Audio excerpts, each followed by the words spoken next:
Welcome to Chasing Prophecy on the UPRN Radio Network, FM 105.3 in New Orleans, where we discuss anything and everything beyond the scope of normal.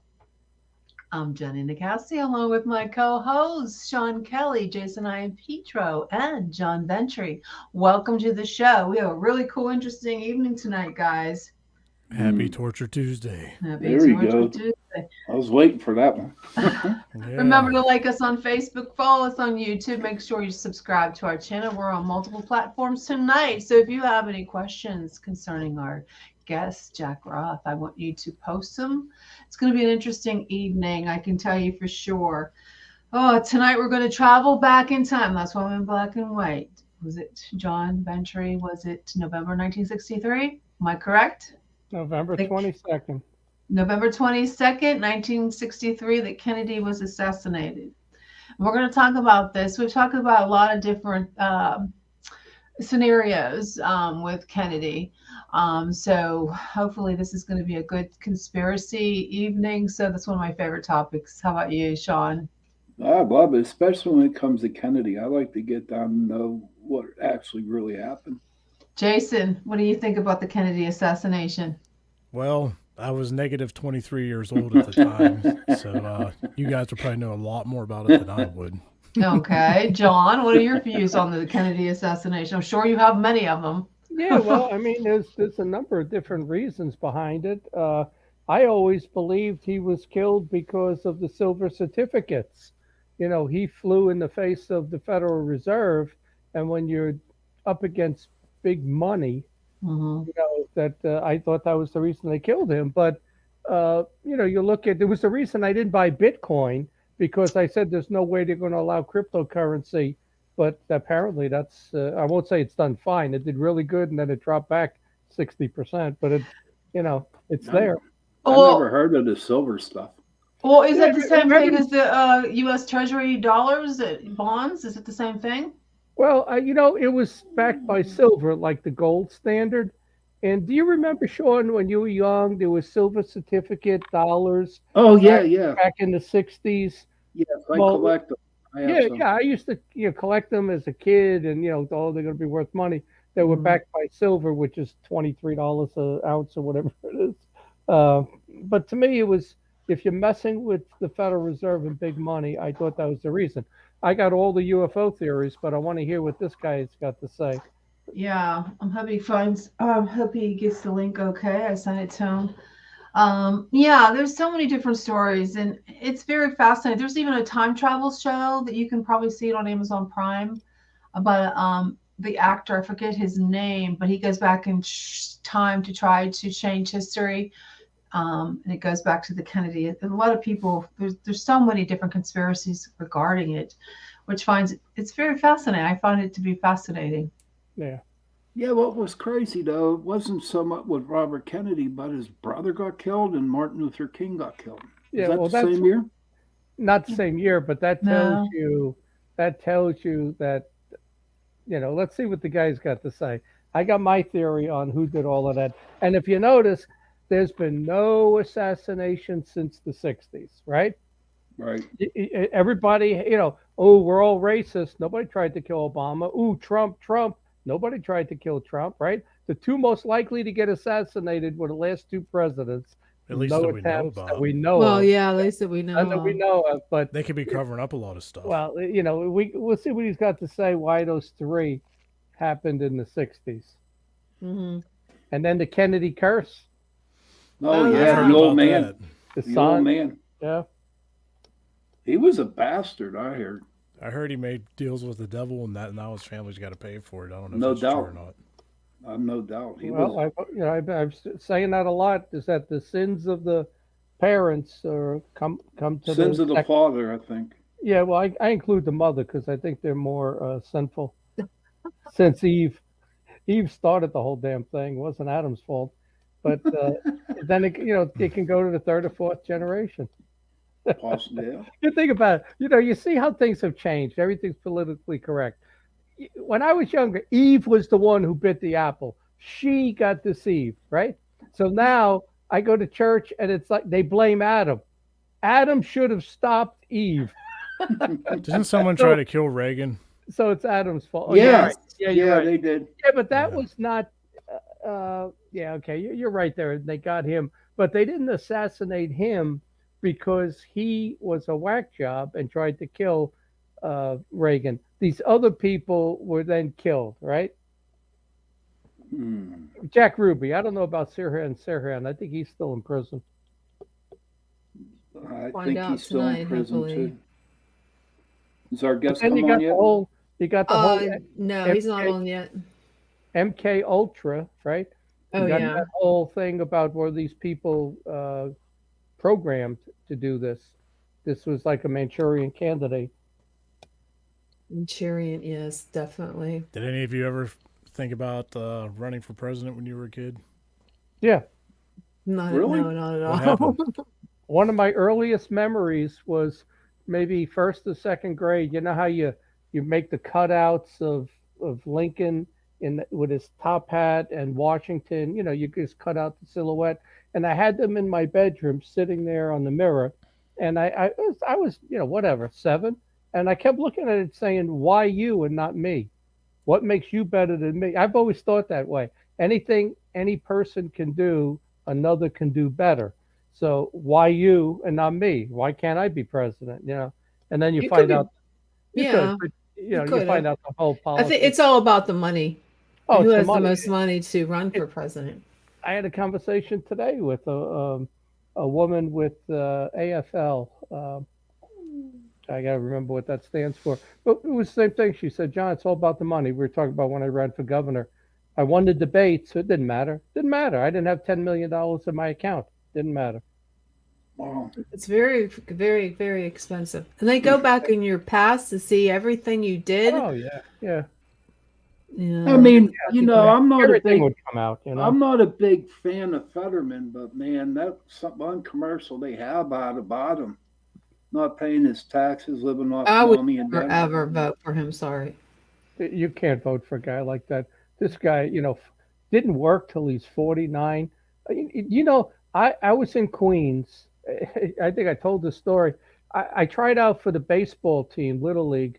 I needed $3. My father wouldn't give it to me to play baseball. They wanted me to pitch, right? So I decided, I'm going to get a paper route. I lied about my age. I was 11. I said I was 12. I got a paper route. I paid my own way since I was 11 and a half. And this guy Fetterman didn't start working until he was 49. And I think he became lieutenant governor because Soros backed his campaign. So this is not an American as far as I'm concerned. Wow. It's not an American story. This is a communist story. Well, we're going to bring our guest on soon, and I just want to read a little bit of his blurb up for his book, in Killing Kennedy, Exposing the Plot, the Cover-Up, and the Consequences. Author Jack Roth interviews researchers, scholars, eyewitnesses, and family members of those who were part of the tangled web of the USA. So I'm going to get right to it. During the Cold War and the circumstances surrounding the assassination of John F. Kennedy, the author asks important questions, including why the assassination still matters today and what the lasting ripple effect has been since the fateful day.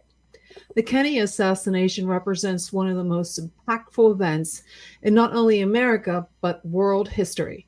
And this book represents that history, an important understandings to its enduring significance.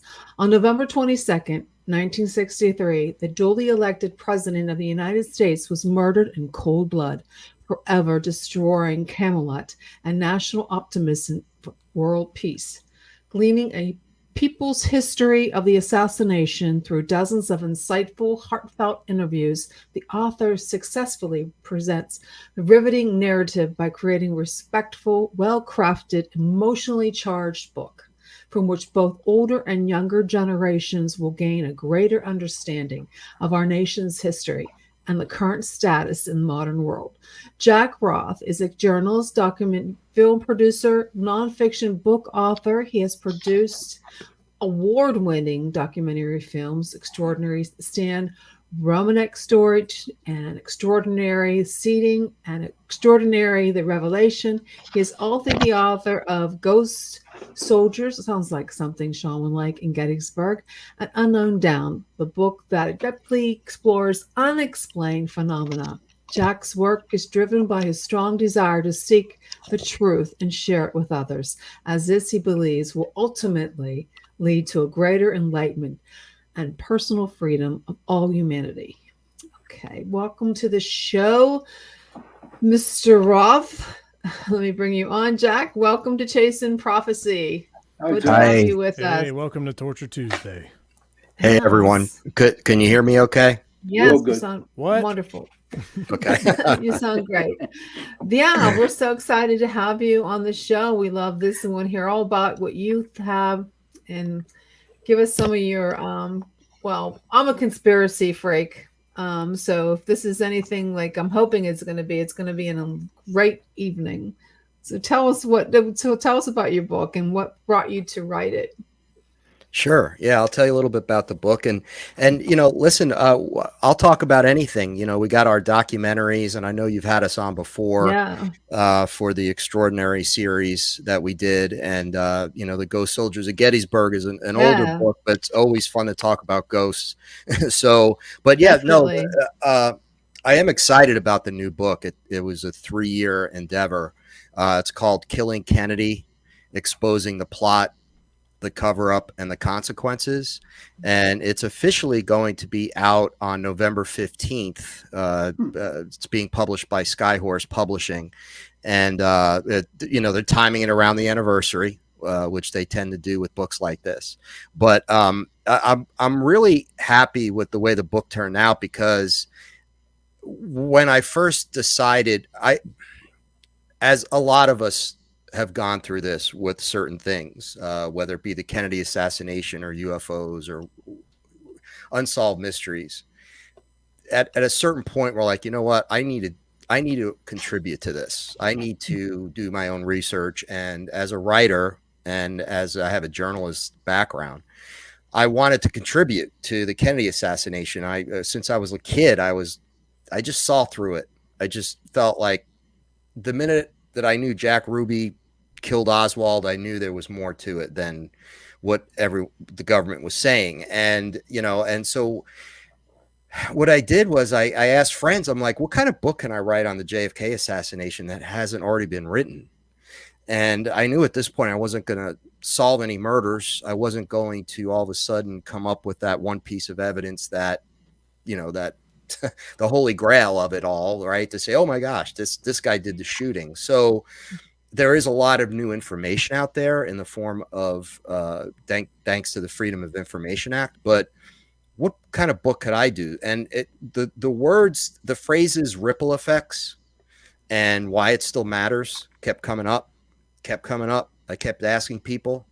And I have a son, he's 20 years old. And I thought to myself, and he's kind of it's a free thinker. He gets it. And I didn't force him to watch JFK, but we watched JFK, and he loved it. And he was asking a lot of questions. So I said, you know what, this is the kind of, I need to do get modern perspectives on the JFK assassination and ask the people I talk to why it still matters. Why bother talking about it?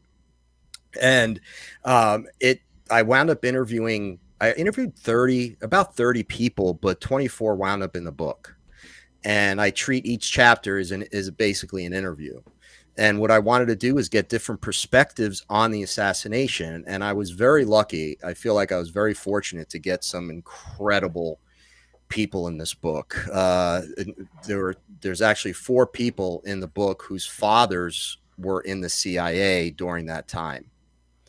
And so that was a very interesting part of the book, to say the least. And there's more to all that. We can get into the details and, in a bit. But and I interviewed 2 women who were kids at the time. One was in Dealey Plaza that day, and another was the granddaughter of the woman who ran the boarding house that Oswald was staying in. Another gentleman, St. John Hunt, is E. Howard Hunt's son. Of the Watergate fame and the Kennedy assassination, CIA guy. So I had this incredible perspective from all of these people, and it was an incredible experience for me because I didn't know what was going to happen. I didn't know what the journey was going to be like. And as it turned out, it blew my mind. I mean, I really learned a lot. I didn't think I could learn much more because I read a lot of books and did a lot of research, my goal in the book was not to preach, was not to say at the end, he did it, they did it, but to take all of this information, share the information, and then give my account of what I learned from that.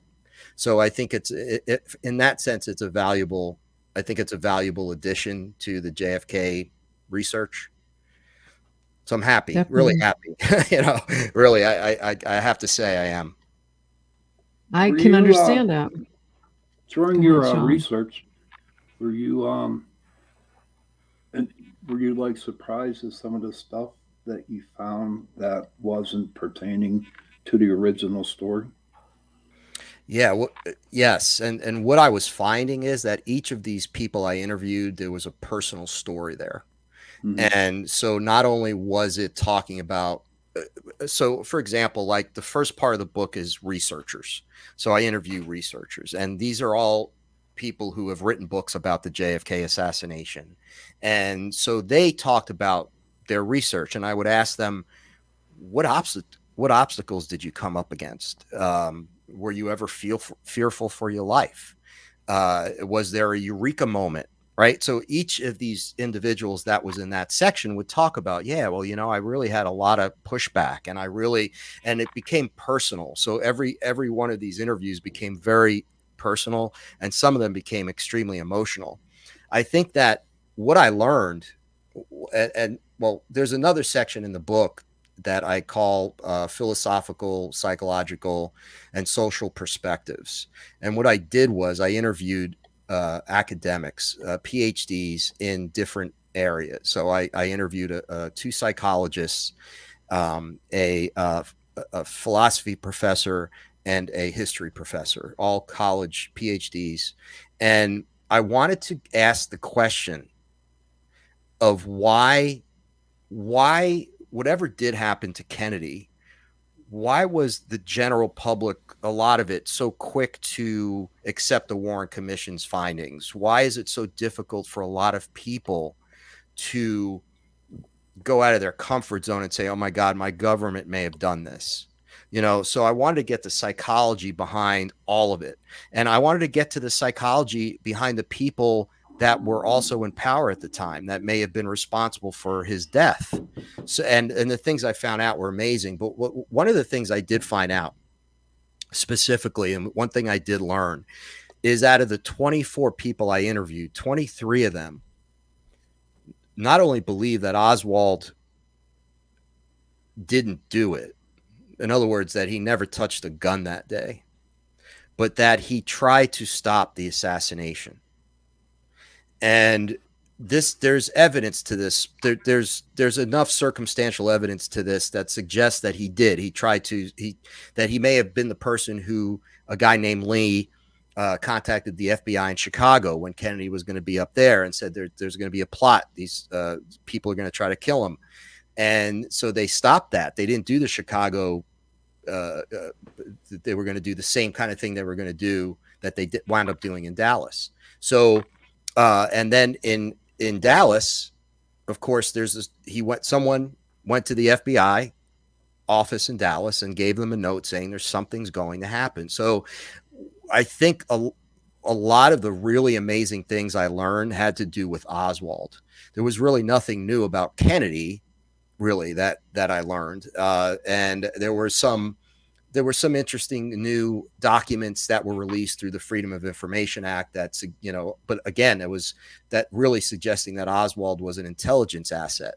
So it's all of these things. But what I learned was the Oswald that the mainstream media has portrayed to us over the years as a lone nut, disenchanted kind of guy who was a communist sympathizer, honestly couldn't be further from the truth. And I didn't go into it thinking that was necessarily going to be the case. But when I interviewed these people, I mean, either based on their research or having met him or known him, from one way or the other. That blew my mind. Yes, that really surprised me.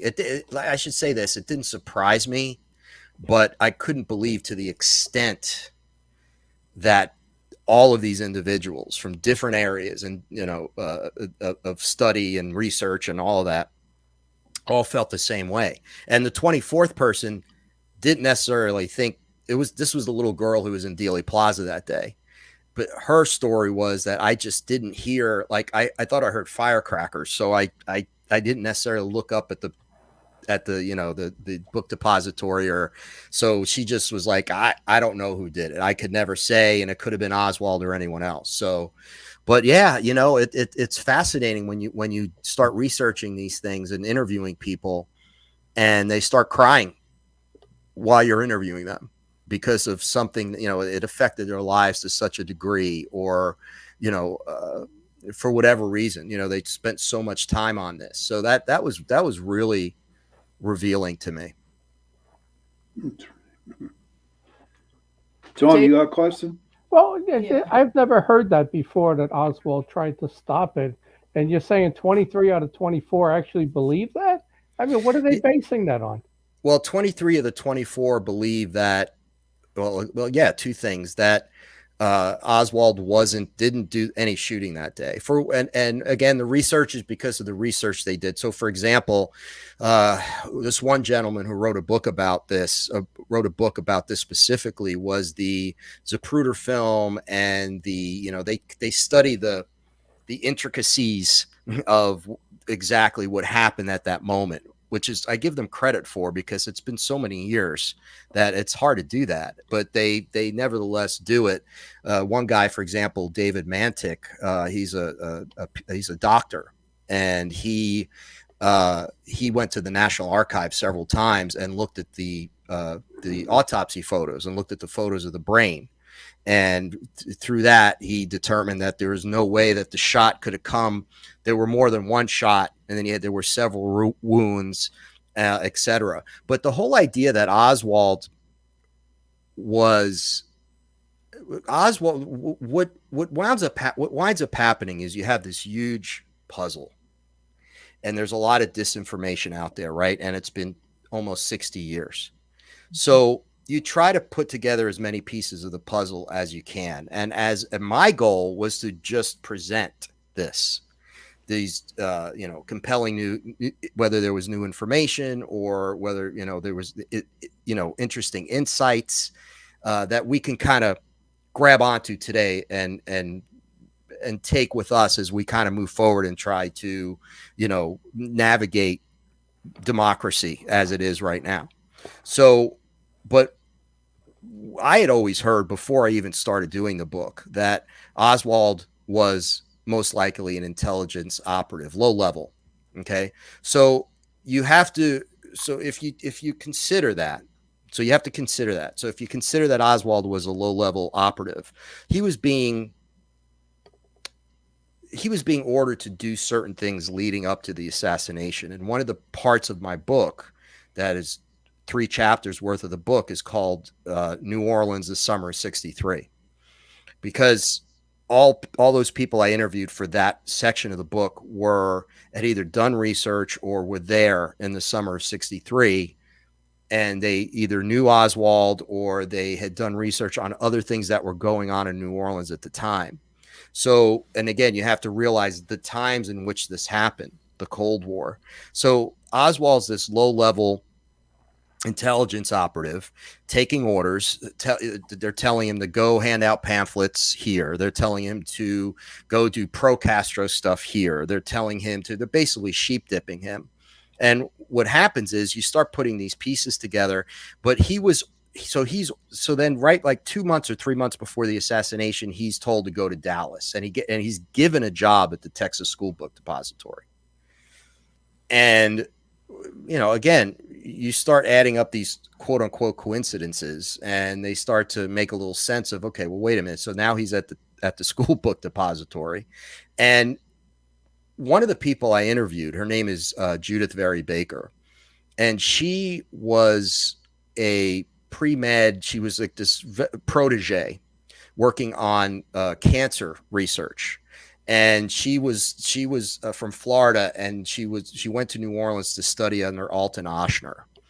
Alton Ochsner was a bigwig in the New Orleans area. He was a surgeon. He was a very powerful guy, and he led all the Tulane University Medical School. He was in charge of a lot of what was going on medically speaking during that time in New Orleans. Anyway, long story short is she went up there and she met Oswald, and her story, which I believe, but again, I'm leading it up to the readers to believe what they want to believe, that she had an affair with Oswald that summer. And she met David Ferry. She met, Clay Shaw. She met a lot of the characters that were associated with New Orleans that summer that were involved or supposedly involved with the assassination in one way, shape, or form. But all this was CIA. It was CIA, naval intelligence, and all of that. That New Orleans at that time was like the heart of the U.S. intelligence community. They were all right there because of their access to South America and Cuba. So New Orleans was a big deal in the 1960s when it came to U.S. intelligence. So what winds up happening is Oswald, he's doing his thing. He's taking his orders. And they start having an affair because Oswald, of course, is married. She's married as well. But they start having this affair. And she talks about the last phone call that she had. So Oswald leaves, he's ordered to go to Dallas. And they start to kind of piece things together like, well, Oswald's a smart guy. Okay. And he starts to realize that there's something not quite right with his movements and the things they're having him do. So what happens is maybe a week, 5 days before the assassination is the last time Judith speaks with Lee. And they're on the phone, and he tells her, he says, I don't think I'm going to survive what's about to happen. And she's like, why not? What's going on? And he's like, I know what's going to happen, but I can't get out of it. And she's like, meet me in Mexico. Just go to Mexico. I'll meet you in Mexico. We'll just run away. And he's like, I can't do that because they threaten. And this happened to a couple other people in the book as well. They'll threaten you and your family, meaning Marina Oswald, his two daughters, young daughters that he had at the time, that if you don't finish this assignment, if you don't follow it through, they'll kill you. They'll kill your family, like straight out. And a lot of people were realizing leading up to the assassination that the reason they were told initially that why they were going to be there wasn't really the reason they were going to be there. It was kept in the dark. It was almost like need to know. So if someone thought they were supposed to be there for a naval intelligence photo assignment, right? And they were supposed to just be there taking pictures or shooting something in a certain area, or they were meant to be at this location at this time. They weren't sure why, but they were told that. They were told to do that. So there is that note that was given to the FBI office in Dallas leading up to the assassination, where it was Lee, again, supposedly Lee Harvey Oswald was like, something's going to happen. And of course they dismissed it. And there was also a FBI agent in Chicago who came out in more recent years that said, yeah, we stopped that route, that motorcade route, and we stopped the whole visit because we got this information from this guy Lee was all they said, that said that there was something was going to happen, and it involved Cuban nationalists, pro Castro guys, and that there was going to be an assassination attempt. And Lee himself told Judith, if I stay, there'll be one less gun pointed at Kennedy. And this is what she told me. So again, I tell people, I don't know what happened. I wasn't there. I wasn't even born. I was born 2 years later. So there's no way I could know what happened. But all I'm doing is I'm interviewing these people. They're telling me these stories. And of course, she's crying, and it's very, very emotional. This was like the love of her life. And basically, this happens. She sees him, and then he's in handcuffs, and then she watches him on TV, live TV, get killed. And she's in love with this guy. So there is, and again, do the research. I ask anyone, I'll tell anyone this, just do the research, read the good stuff, make sure the the people that are doing the good research. Find the information for yourself. It's out there, you know. And again, who knows? Who knows what it? Oswald may very well have been a part of the assassination team. I don't know, but it was more. Yeah. How many different theories did you come across as far as who was behind it? You know, there was the we were talking beforehand. The silver certificate, and he created that upset the Federal Reserve. There's those memos that he was willing to share secrets with out of space exploration and aliens. There were two memos with the Russians that they were going to share information with Russia. Did that get him killed? Was it Marilyn Monroe's big mouth? How many theories did you come across? I didn't come across that many, even though I knew they were out there. And I vetted people up front because I didn't want to make this a out and out conspiracy theory book. And in fact, what I did was I spent my entire introduction explaining what the word conspiracy actually means. I talk about the 3 C's: conspiracy, cover up, and corruption. And the fact that it's part of our everyday lives, and the fact that all conspiracy theories are not created equal. I mean, if you sit here and say, well, there's questions about the Kennedy assassination, that's simply critical thinking, because there is a lot about the Kennedy assassination that doesn't make sense. Mm-hmm. But if someone says, well, the earth is flat, well, that's a little more out there. Like, that's why I say they're not all created equal. There could be a conspiracy about anything. But with the Kennedy assassination, the conspiracy, part of the conspiracy comes in the cover up. So the people I interviewed that wrote these books and in one way, shape, or form were involved or knew their fathers were in the CIA, a lot of it came down to the CIA, because it was, I didn't get much of any of that stuff with the UFOs. I didn't know where it would go. If someone started talking about, well, he wanted to know too much about UFOs, or Marilyn Monroe, got him killed, or whatever. I didn't hear any of that. But what I heard over and over again is the Cold Warriors, which are the guys from World War II, like the Allen Dulleses, right, who was the head of the CIA, who Kennedy fired after the Bay of Pigs. Who was the head of MK Ultra also, that trained these guys. Yeah, and him and James Angleton. I mean, it was MK Ultra. Operation Mockingbird was a big part of it. And a lot of people talked about that because they couldn't pull it off without the media. They needed to control the media. They needed to control the message. And if you look back and you think about it, the Fourth Estate, the media, totally failed us, right? Because there's supposed to be this independent thinking, like, it was so obvious, some of these things. Like, again, I go back to Ruby shooting Oswald.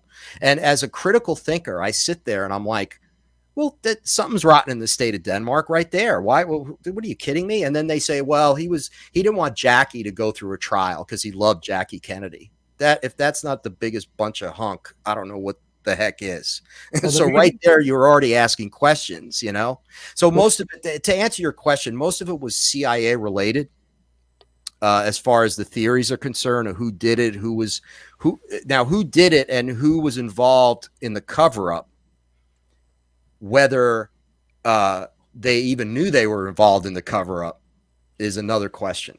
Yeah, but it's funny, the media didn't learn their lesson, because they're today's Fourth Estate, covering for one party against the other, against the foundations of this country, But, you say the CIA, and I agree with you.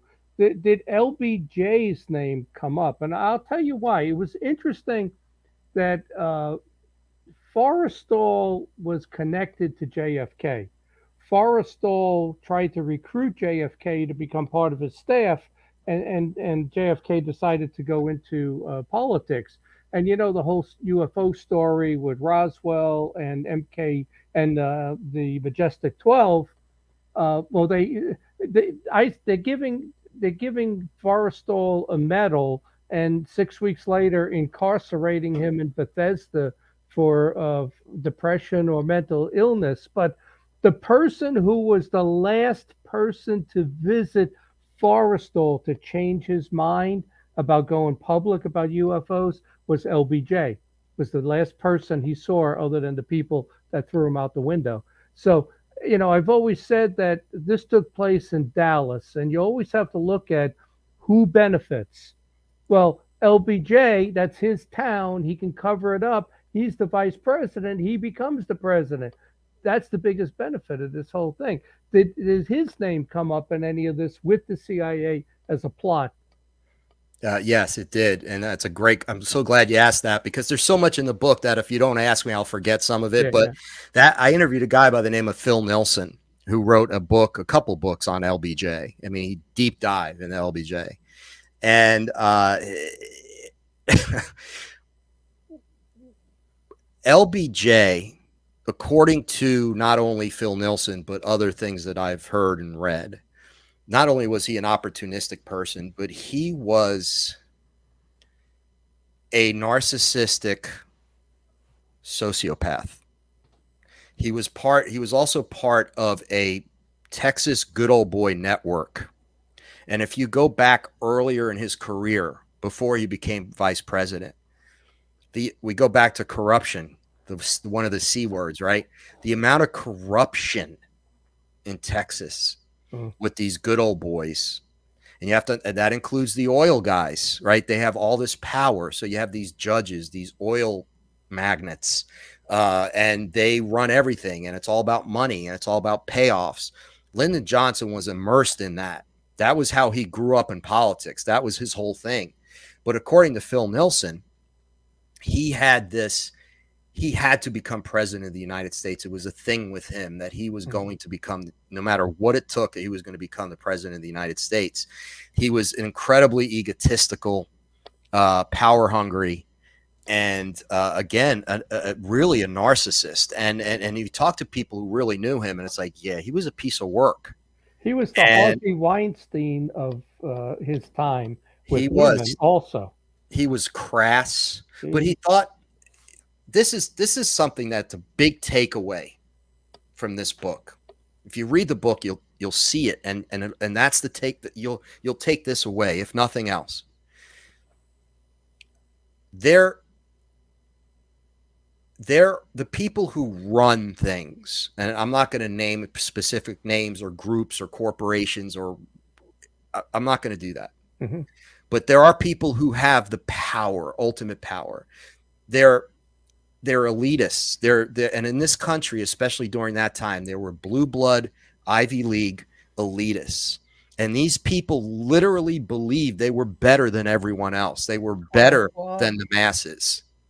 Okay. And they're grown up this way. They go in these Ivy League educations. They join these societies, whether it's Skull and Bones or other things, where the whole message of that is, you are great. You are greater than everyone. You are meant to lead. We are meant to be well educated, and we are the ones who are meant to lead everyone else because they can't do it for themselves. So the ego, it's human nature. And what I learned from the psychologist is that these flaws in human nature, it's being egotistical, it's being power hungry. A lot more people are narcissists than you believe that you would ever believe are narcissists, and that literally would be considered mentally ill. LBJ in a lot of ways had mental illnesses, and there were a lot of other people in high positions who were bipolar. They most certainly were sociopathic, meaning that they didn't care. They didn't care. LBJ had a couple of henchmen that he used from his early days in Texas. And if you really get into that, this guy named Mac Wallace literally was his hitman. He was his heavy. And he killed, there were a lot of unsolved murders surrounding LBJ before he became vice president. So yes, not only Phil Nilsson, but a lot of people talked about LBJ as not necessarily the mastermind, but certainly, and not even maybe an accomplice. He went along with it. He went along with it. Exactly. And the fact that it happened in Dallas, absolutely. And there were certain things about the fact that LBJ kind of planned part of the route, and some people, and I can't confirm this again because I wasn't there and I didn't see it, but some people said he disappeared in the in the limousine behind Kennedy's. There was 1 or 2 cars behind. All of a sudden, no one saw LBJ, like leading up to when the shots were fired. And he literally, so people were like, he ducked. Like, and that he knew the shots were coming. I don't know if this is true. I can't. He didn't want to get hit by an errant bullet. He didn't want to get hit from different directions. Connolly got hit. Got hit. So yeah, it's a great question, LBJ. But the thing, and this is the one thing I would stress: understand history. Understanding history is understanding human nature. And if you understand human nature, you can understand history, and you can also understand the present, why things are the way they are now, and possibly even the future. Because you have to understand that humans are very flawed. And we look at it as like, how could they do something like this? How in the world could they do something like this? The CIA was doing so many nefarious things during the Cold War, and they were untouchable. So how many people you think were involved in all this? I mean, how many? Tons. I mean, there has to be like a half a dozen people knew that it was going to happen. That's probably a really good guess. And again, I can't say for sure, but what I gathered from, again, what I've learned over the years and the people I spoke to, a lot of them are like, yeah, maybe half a dozen. So it would have been like Allen Dulles, right? People making this. That's why people say, well, rogue elements of the CIA. The entire CIA didn't get together and make this unilateral decision to kill Kennedy. But Allen Dulles, Kennedy fired him. Allen Dulles was not the head of the CIA when Kennedy was killed, but he still had a lot of power. There were the Dulles people, and they were the Cold Warriors. They were the Hawks. They were the people that wanted to literally Operation Northwoods, another CIA where they were going to have a false flag event, blame it on Cuba, and blow Cuba off the map. They did not care about nuclear war. They like, well, we'll win it. They kind of knew that Russia wasn't quite as powerful as people made them out to be. We'd win that war. Would millions die? Yeah, but we'd be in our bunkers, and they just wanted to get rid of communism at any cost. And because they were, again, these Cold Warriors, right? They were in World War II, and truth be told, a lot of them had fascist leanings, which is why Allen Dulles helped a lot of Nazis get out of Germany after the war. It wasn't just Werner von Braun in the space program. There were thousands of them that the CIA helped get out of Germany and helped just not have to deal with what they did in Germany. There's a lot to this, guys, and I know that's the thing about the Kennedy assassination. It's this huge tapestry, right? But the questions are great, and I appreciate the questions, and I'm answering them in a way that, listen, I don't know. I can't say for certain what happened, obviously. But a lot of people did say, yeah, about maybe a dozen really high up, powerful people. And it's maybe even in the shadows that were like, listen, and it can't come back to us.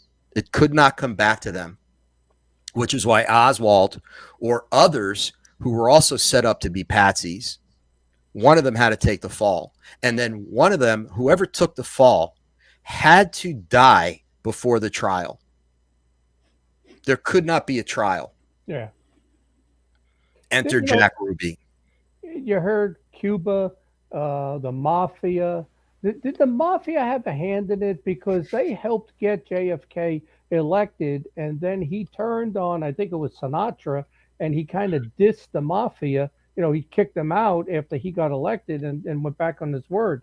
Did the mafia have any involvement in this at all? Yeah, so, and according to some of the people I spoke to, and at different levels, depending on who you talk to, but the whole New Orleans thing, that summer in New Orleans, they all knew, all those players knew Carlos Marcello, including Jack Ruby, David Ferry, Lee Harvey Oswald. Lee Harvey Oswald's mother dated one of Carlos Marcello's lieutenants. I mean, it was, the New Orleans mob in the late 50s and early 60s was very powerful, as we all know, as were the other families in other parts of the country, Chicago, Tampa, all of it. So, yeah. So what what people have said, and what you really start to understand is Kennedy had a lot of enemies, and it's his fault. I mean, Kennedy was playing with fire. He pissed off a lot. Him and Bobby pissed off a lot of the wrong people. Yep. Okay, and a lot of it was because they wanted to stop the Cold War. They wanted to with the nuclear weapons, they wanted to get rid of those. And Kennedy was working with Khrushchev at the end to do this, and they really were, because they realized after the Cuban Missile Crisis how close we got to annihilating millions of people. So, but what people say about the mob was good at doing the hits. The mob had hitmen who could do this. And so the CIA during that time worked with the mob. And this has come out. That's some of these statements and some of the things I'm saying have been proven true. The CIA worked with the mob on certain things because they used them as informants, and they also they used them as assassins because they were really good at hits. So there were a couple of mob guys in Dealey Plaza that day, right? Whether it's Victor Marchetti or this other guy that they thought was there, who all, in the 1970s when those commissions came out to look into the CIA and what happened, these guys wound up dead. They found them dead. All of a sudden, all these mob guys were, showing up in barrels in Miami with their body parts all over the place. But they were all tied to the Kennedy assassination. So yes, I think the mob was happy to help. Yeah. Let's put it that way. They were happy to help. They couldn't have done it on their own because they couldn't have controlled the media. They couldn't have controlled the autopsy or the, what happened to the body afterwards. There had to be other people involved to help with the cover up, but the mob was perfect for the hit. Interesting. There was a guy, and I can't remember his name right now. Lee Chrisman. Did his name come up at all? Chrisman, oddly, is involved with Maury Island, the UFO thing that happened a week before Kenneth Arnold's sighting of a UFO that drops some slag and hits a boat, and you get this Lee Chrisman and Dahl. Well, years later, Chrisman emerges in the whole Kennedy investigation as an operative. And I've always said that a lot of the UFO stories were cover stories for the military and our Air Force and the Nazis that we brought over. But, this Chrisman guy had to be working for the CIA because he's involved in Maury Island UFOs and Kennedy. Did his name come up at all, Lee Chrisman? I knew the name because of my UFO research. Yeah. But no one ever brought him up. I'm trying to think within the entire book if anyone brought him up, and I don't think they did. But I knew and there are guys like that, and you're like, oh, who is this guy? And he tends to be everywhere all the time. And that's how the CIA operated. They had guys like that, whether it was Oswald or whether it was Chrisman or any. There are people. And what's scary about it is they like, what are they doing? Like, what kind of, and then you think, are they capable of killing you? I mean, it depends on what your job is. But again, it comes down to the nefarious nature of the CIA. And one of the things that did come up, and it was in passing more than anything, was Eisenhower and Kennedy. And Eisenhower having met with Kennedy to talk to him about UFOs. And again, I had to be real careful in the book because I wanted to stick to the Kennedy assassination. I felt like that would be another book. And I didn't want people to just get like, oh, there's another conspiracy theory. I wanted to try to keep it simple from that standpoint. But you have Eisenhower, who apparently is the first president to, have a meeting with ETs, right? Or to have contact. Mm-hmm. And of course, presidents, they want to know, but they can only know they know some stuff, but they're not the deep state. They're not the people who really need to know. And that's also, I believe, a very small group of people with UFOs. Mm-hmm. But they always say that, like, well, Kennedy he wanted to know too much. Well, Jimmy Carter wanted to know too much. Like, there are other presidents that we've had who are really interested. Nixon wanted to know. He was like, I want to know. Hey, Jackie Gleason, that whole story. And Nixon was very much into like the whole, like, okay, whatever. And I kind of believe that story just because it's almost like you can't make that up. What's the Jackie Gleason story? I didn't hear that one. Well, well, Gleason was very much into UFOs, right? And he would always ask Nixon, what's the truth about the UFOs? And Nixon had a habit of disappearing. He'd tell his security, Secret Service, I got to go to the bathroom. He'd climb out the window, get in his Buick, and just take off because he didn't want them around and stuff. So one day he pulls up to Gleason's place in Florida, Homestead, I think it was.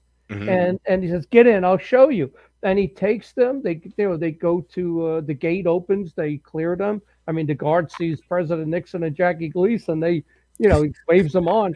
They go into this underground bunker, and there's an alien in a vat of liquid and stuff. And maybe you know more to that story, but it's Gleason's wife that tells the story. And she says when he came home from that, he was like a changed person. So he believed in, he saw the UFO and it changed. But now he saw it. But the big thing was he kept saying, why don't they tell the public? And it's like he was deep in thought for months. Like, this is a life-changing thing, like whether you believe in God. He was never the same. He was never the same after seeing that. I don't know if you know more about the story. No, not much. I always find it kind of funny because here you have Jackie Gleason and he's bugging Nixon later because they're golf buddies, and he's like, Dick, come on, what do you know? What do you know? And it was like almost to the point where, all right, Jackie, look, you want to know? You sure you want to know? And then it's like, once you know and once you see that, like, you can't tell anyone if maybe you give, no one's going to believe you. Right. But I wonder if Nixon didn't set that whole room up as a prank, that they weren't real aliens, but maybe because, all right, big fat Jackie wants to know, we're going to stick it to him, and they set this room up, and then he took them there and he played the biggest prank in history on Jackie Gleason. He never told that would be awesome. It's awesome. That's why it's so funny either way. And then, date? Was it April 1st that he did this? No, I don't know. I don't know.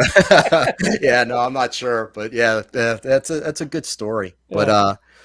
But yeah, you always hear these things about the president, I believe, and certainly, I think from early on in this country, but certainly from the 30s, 40s, World War II, they were not the most powerful people in the country, by far not. And as time went on, and that's why Eisenhower was like, guys, watch out. There's stuff going on. That he was very concerned about the CIA, as was Truman, because they knew that they were out of control. It's like, wait a minute, you guys are going down to Guatemala, instigating a coup in Guatemala in the 50s. You're getting rid of a democratically elected leader, putting in your own puppet because of the United Fruit Company that you want to still make profits down there because you own shares in United Fruit Company. This was the Dulles brothers. Yeah. Right. So you learn stuff like this. And this is fact. This isn't conspiracy theory. This is fact. Look up the Guatemalan coup of the 1950s, why it happened. Look up United Fruit Company. Yeah. Most people don't know the CIA ran Area 51. That was their thing. It wasn't the Air Force. The CIA has their own planes, spy satellites, all of that. But back then, when Area 51 started in the 50s, it was the CIA that was running it. That's their place, and it was, I guess, Truman. Was it Truman that, or maybe it was Eisenhower that said, I'm going to take the First Army from Colorado and bring them down to Area 51. And if you don't let us in, you better let one of my people in beforehand, or I'm bringing the First Army down there to storm the place. And they let the guy in. But they didn't show him all the levels. They took him down 3, 4, 5 levels, showed him a few things that satisfied the president, but they didn't show him everything. No, during the Cold War, as far as the CIA was concerned, they were the ones that were going to save the country. They were the ones making all the decisions, and presidents better play along. And if they didn't play along at that point in time, people ask me who killed Kennedy, and I say the Cold War killed Kennedy. That's what I say, because it was the time in which he governed and the things that were happening around him. Think about it. He's elected in 1960, right? Cuban Missile Crisis, Bay of Pigs. This is all his first term. Yeah. In the height of the Cold War,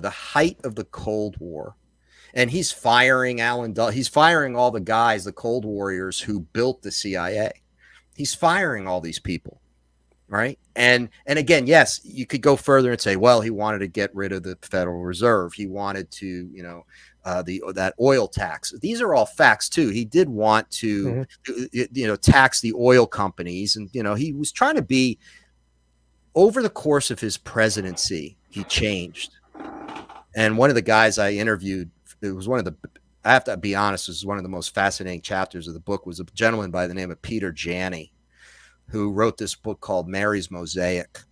And it's about the death of Mary Pinchot Meyer in 1964, a year after the Kennedy assassination. It was directly related to the Kennedy assassination.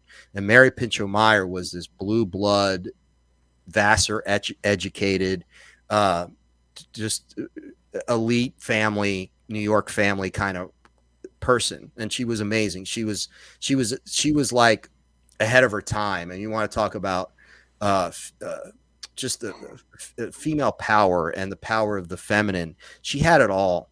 And she was very, she knew Kennedy, and they obviously, they ran the same circles.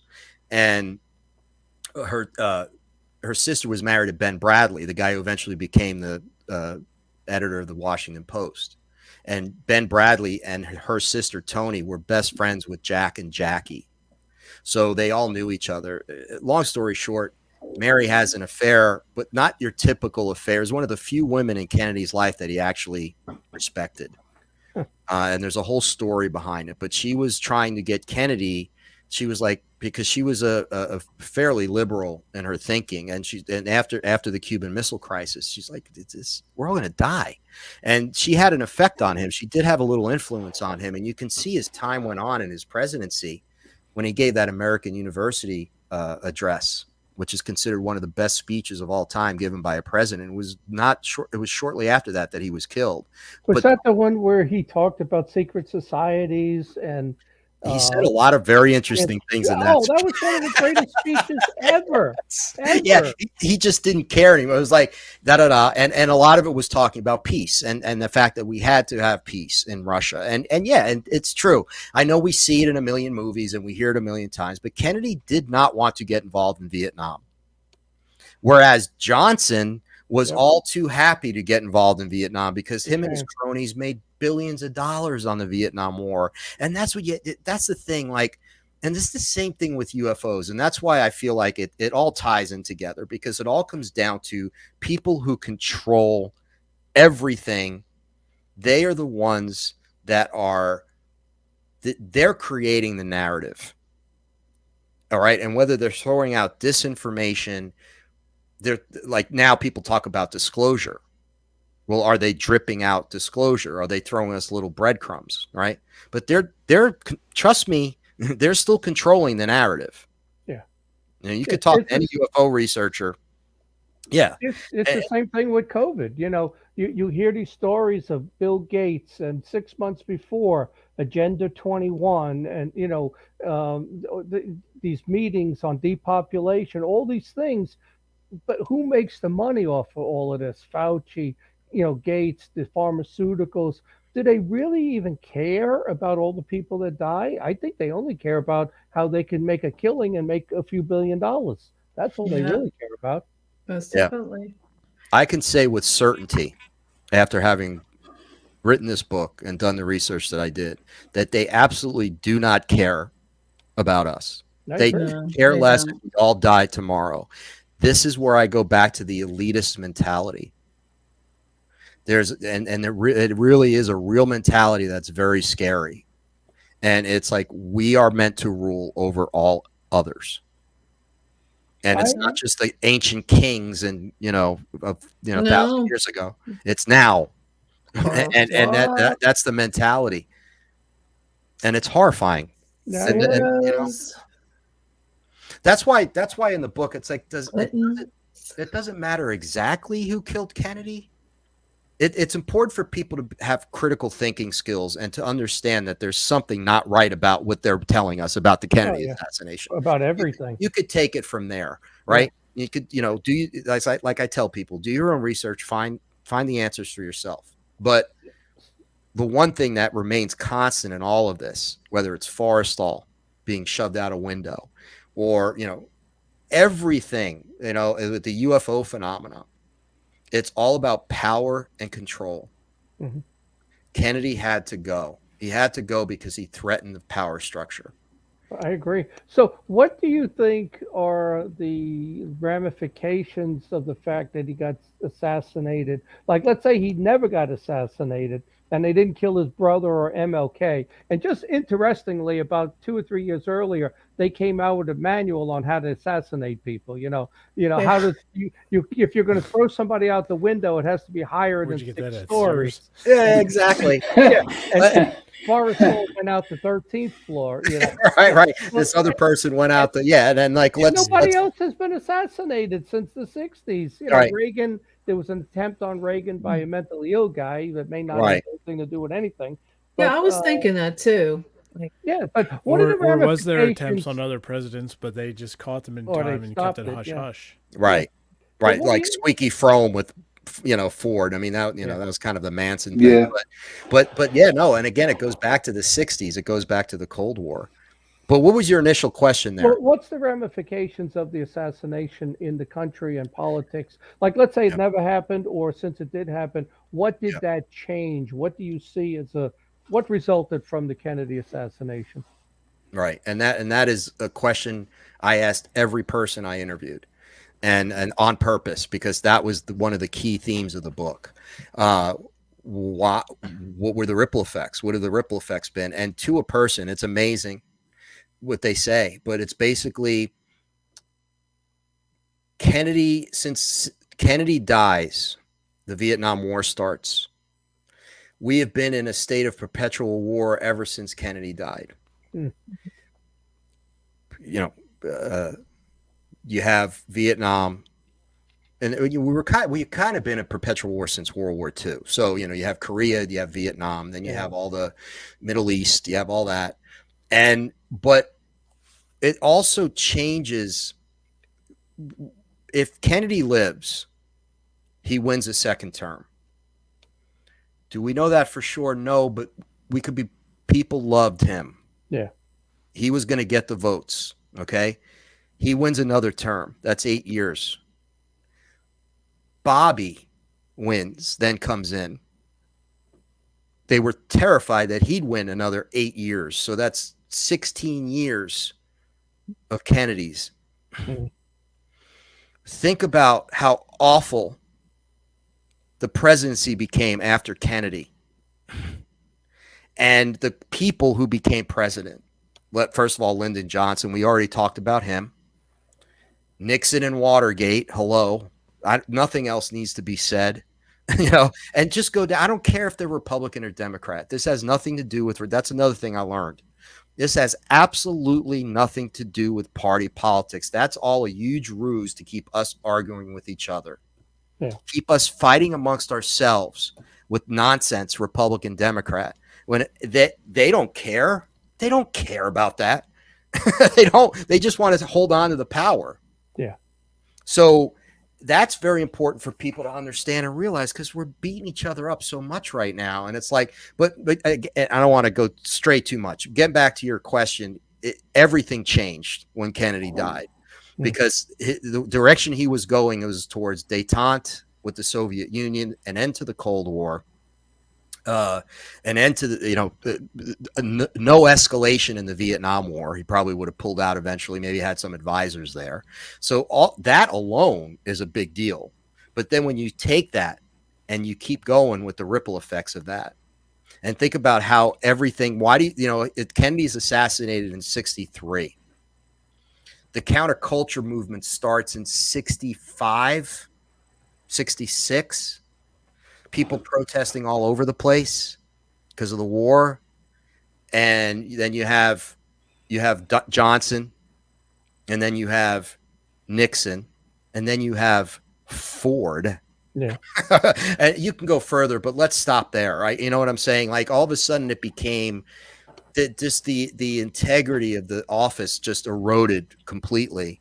And just it kept us on this hawkish path, on this war profits. Yep. Right. We're going to do whatever the hell we want. We're going to invade whoever we want. And all those people, those elites, were happy.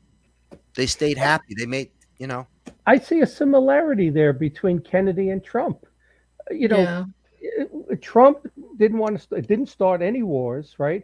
He got us out of Afghanistan, just like Kennedy didn't want to be in Vietnam. And all the protests started against him because that's all arranged by the Democrats to riot and all of that. So, it was very similar. Obviously, Trump's didn't get killed. He's alive, but there are a lot of similarities there between a leader that didn't want to play their game and was independent and what they did to him, It's a leader that didn't want to play the game, but I will say this. He definitely was a leader who didn't want to play anyone's game. But let's go back to what we talked about with some of these people, that narcissistic, egomaniacal, sociopathic personalities. Trump fits that bill. Absolutely. Yeah. And that's the problem with him. He doesn't care. See, so he doesn't care about any cronies. Like, normally they have their cronies, right? So, well, I should say there are probably some, but he doesn't care about anyone else but himself and maybe his immediate family, right? So the people he surrounds himself with so they can do things for him, right? But in the end, he only cares about himself. That was the problem with him. He didn't care about the country at all. Where I think Kennedy cared about the country. He legitimately cared about the country, and he cared about the people of the country and trying to create a better country. And you also see the Russia thing, right? Kennedy wanted detente with Russia.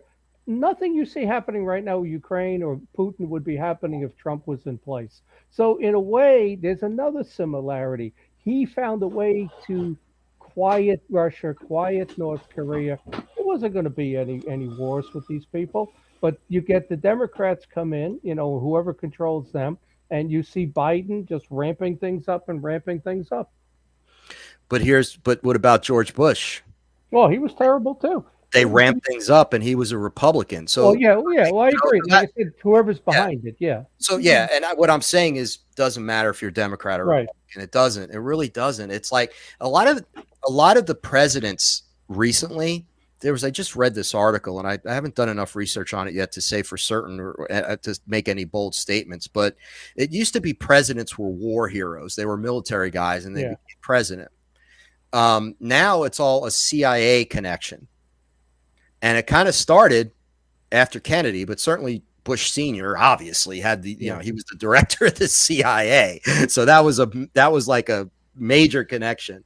But they all have to play by those rules. Like even Obama had to play by those rules, right? And even whoever, certainly George Jr.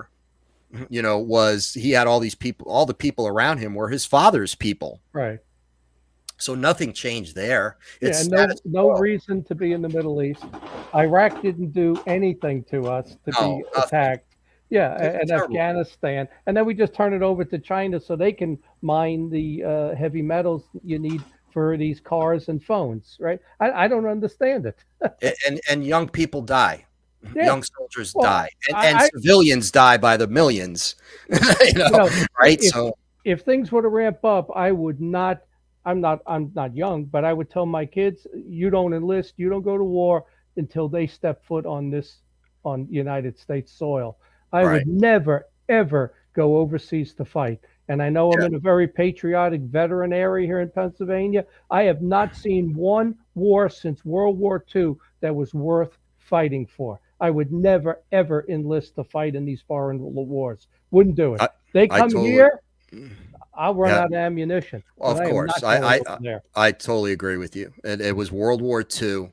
And then things started, things just started to change. It's like in the CIA, OSS became the CIA, and it became a huge business. It's a business is what it is. And I wouldn't, I'd hate to see my grandson maimed or killed for really nothing.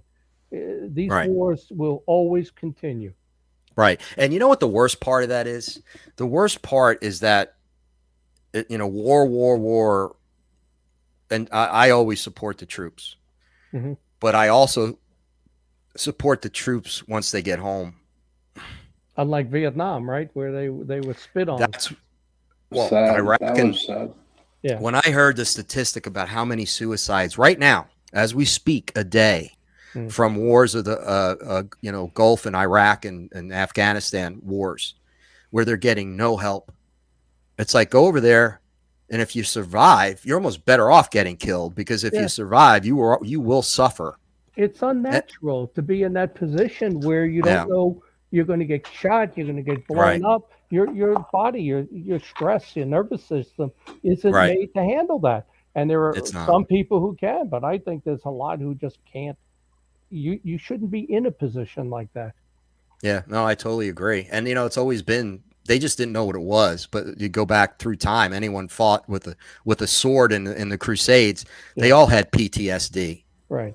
They just didn't know what it was. I remember the scene with General Patton in the hospital with the kid, and he slaps him. He slaps him, and the kid had show shock. That's what he had.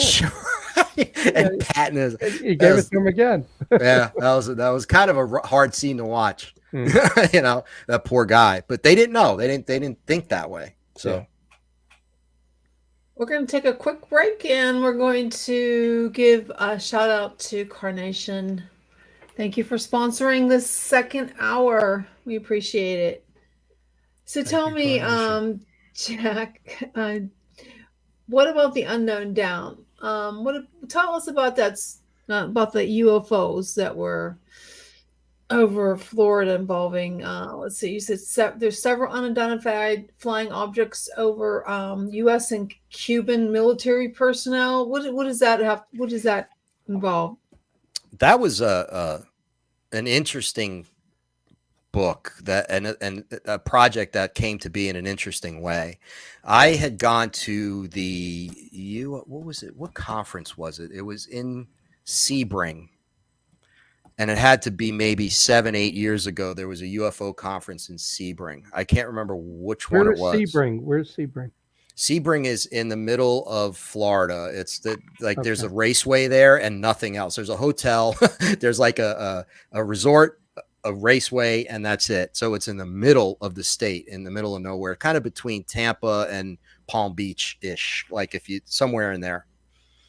And so I went to the conference because we had just done, it was after our first documentary, and the Stan Romanek, which was a very controversial documentary, but he was there. We went down there, and I was meeting some other people. I wanted to meet people like Richard Dolan and some other people that I really wanted to get to know a little better for future projects. So we went down, and I'm walking around all the booths and the tables, and there's a guy standing there at his table. And when I kid you not, when I tell you there's a little, it couldn't have been bigger than this. It was like this little pamphlet, yellow pamphlet, and it's called UFOs Over Miami. And I open up this little pamphlet and I'm like, I don't know if it was free or 50 cents. It was something ridiculously cheap, but I got it. And I introduced myself. The guy's name was Dennis Force, ex-military. And he goes, I'm going through. I'm like, this is an incredible story. This needs to be a book. As a writer, I'm like, I've never heard of such. Like, it was a really interesting, compelling story. So he goes, well, if you want to talk to the guy, tomorrow he'll be here. It's talk to my cousin. So Dennis was in the military during that time period, 60, in this same Cold War right then, 63 through, the 67, 68. And the guy by the name of Bill Schroeder is his cousin. And the story goes, I'll tell you the real quick Reader's Digest version. Bill was stationed in Key West. Dennis was stationed in Miami. It was not long after the Cuban Missile Crisis, so it was like a year or two. So it was right at the height of the Cold War. Everyone's on a high alert. So they're both radar operators, and they're on the phone together because they used to date these nurses in Miami, and they were planning on their next outing. So they were just young kids, early 20s. All of a sudden, Dennis, who's further north, is like, Bill, I got to get off the phone, right? I got to get off. So what winds up happening is they start to, on radar, these, I was just like 8 objects coming down from the Arctic Circle down the East Coast at speeds over 5,000 miles an hour. So, of course, Cold War, high alert. What are these things? Are they Russian? That's, immediately you're on, DEFCON, whatever, when stuff like that happens, because it's over the United States. So these things are moving south, and they're doing like zigzag moves. They're moving like nothing that they've ever seen. It's not conventional aircraft. So they're already thinking it can't be Russian. It can't be anything. Once it gets closer, then all of a sudden, Bill in Key West, they start following them as well. So these things came down. They started to do like a search pattern over the ocean, like right along the shore from like Fort Lauderdale, Miami, down through the Keys, and eventually through Key West. And then they started to go into Cuban territory towards Cuba. And what wound up happening is the Cubans, they scrambled 2 MiGs jets, fighters. One of them apparently was they were trying to catch up to these things, and there was an electromagnetic burst. And because one of the craft was so close, it got hit, the instrument, everything, all the power went out, and the plane disintegrated. So one of these Cuban MiG pilots died. The other pilot went back to Cuba. Bill, they actually went outside and they actually saw these things in the air, and they fly, like it was just not anything obviously conventional. They were UFOs. They were UABs, whatever UAPs. And so what winds up happening afterwards is this happens, and then the cover-up starts. So then what happens is within weeks of all of the guys in the radar room seeing it, they all start to get transferred all over the world. You're going to Greenland. You're going to Newfoundland. You're going to Korea. Now, it's the Vietnam War, but Bill is sent to Korea.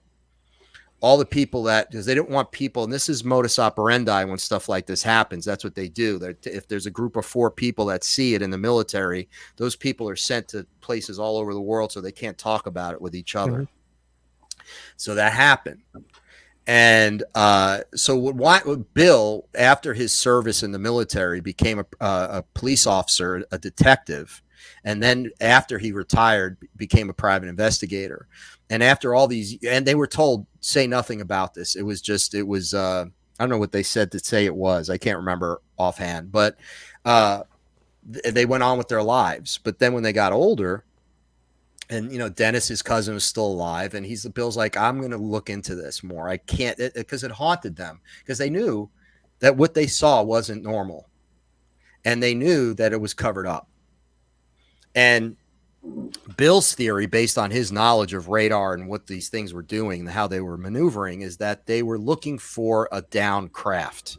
So maybe that's why it's unknown down, hence the name, because it was an unknown craft, probably one of theirs, that may have gone down, and they were doing a grid pattern search for their own craft. They were looking for something down there, and they weren't letting anyone get in their way. Like no one could keep up with them. And the American pilots that they were scrambled, they would be at 15,000 feet, and then they'd be at 10,000 feet, just like that. Like they would crush us. But human pilots couldn't do that. So all these weird, just ridiculous things were happening. So Bill looked into it, and you know, I met Bill, and I'm like, Bill, let me write this book. I'll base it on he did all the research. I'm like, I'll fill in the blanks. I interviewed Robert Salas. I interviewed a couple other people because I wanted to get to the idea of UFOs over military bases and missile bases during the Cold War. And there was a lot of that Robert Salas's book is the same time period. Mm-hmm. So I wanted to get to that idea of that this was happening a lot. And NORAD knew about it right away. So everyone knew about what happened, and it was happening on more than one occasion. So Bill did phenomenal research, and what wound up happening, he found out that there was a UFO flap in Miami and South Florida for about a year after that. So this happens, and then people are seeing UFO landed in a field outside a school. And there was this whole story about the school children and the teachers that saw this UFO land like 100 yards away from the school. And this was in it was a Fort Lauderdale, Miami area somewhere. And I'm like, oh my God. And I'm like, this story needs to be told in more than a little yellow pamphlet. So I said, work with me. I'll do the book. I will self-publish it, because he wanted to kind of start talking about the book and speaking about it. I didn't care about a lot of these books don't make money anyway. I mean, it's just nonfiction, and they're very niche-y. It's a labor of love. So I said, you know what, Bill, he's a really nice guy. Dennis was a really nice guy. I'll write the book. We'll self-publish. All right. I know I did it through the book patch, self-publish it. I had a friend of mine do the front and back cover. He's an illustrator. And I said, just, you know, you get the books at a low price. You take them to these things and you make a little money. I don't care if I make a dime on this. I didn't care because it was just a story that needed to be told. So that's and you know, it's funny because I don't know how many people have read Unknown Down, because I've never really publicized it on my end too much. But it's a good book, and it's a fascinating UFO story. Is Bill Schroeder in New York City, or is that a different Bill Schroeder? Different Bill Schroeder. Bill lives actually in the Tampa area down here in Florida. Yeah. There's one in New York City by the same name who all into UFOs, and he wrote 2 chapters of one of my books, but he really takes a interdimensional, malevolent look at aliens. You know, I don't know if it was the same guy or not. No, not guy. And you know, this really focused on more the military, the military guys who were just doing their job and really suffer because of what they see and cannot talk to anyone about it for 40 years. So it became from that standpoint, I wanted to get at a couple things. The idea that this was happening in more than one place during the Cold War, and the fact that these military guys suffer because of they're told you can't talk about this, even though they know there was something that wasn't right. Yeah. Now, Jack, some of the books that you have written, were you ever threatened by the government or subpoenaed by the government for anything? No, not yet, and I don't think I will be. Talk to me a couple months after the Killing Kennedy book comes out, but I to be honest with you, again, I take the stance as I'm a journalist. So what I'm doing is, and I almost want to, I'm not an ex-military guy who's a whistleblower or that knows something so incredible that if I say it, they're going to come after me. All I'm doing is basically documenting and sharing. So that takes a lot of the heat, I think, off of what would normally be some people who would be like, okay, I'm ex-military and I'm sharing a secret that I was told never to share, like a Roswell, you know, like, or you know, whatever, or okay, I talked to a guy, they knew who killed Kennedy, or I'm Mary Pinchot Meyer and I know for a fact that what happened with Kennedy and I'm going to blow the whistle. Well, then you're dead in a year. So no, but I will say that when we were making the Stan Romanek documentary, which was our very first documentary, we were getting a lot of strange phone calls. I'm almost positive our phones were tapped. And we were getting a lot of strange phone calls with this electronic voice. It was a woman's British voice that was electronic. And it's because it was hiding who was really talking to us. And they would say, like, you know, and what would happen is this phone call would call me in Florida, one of my other partners in Seattle, my other partner in New York, and then Stan Romanek in Colorado at the same time on cell phones and on landlines. We would all connect at the same time saying hello, hello, and we'd all be on the phones like, hey, did you call? No, I didn't call. Did you call? No, I didn't call.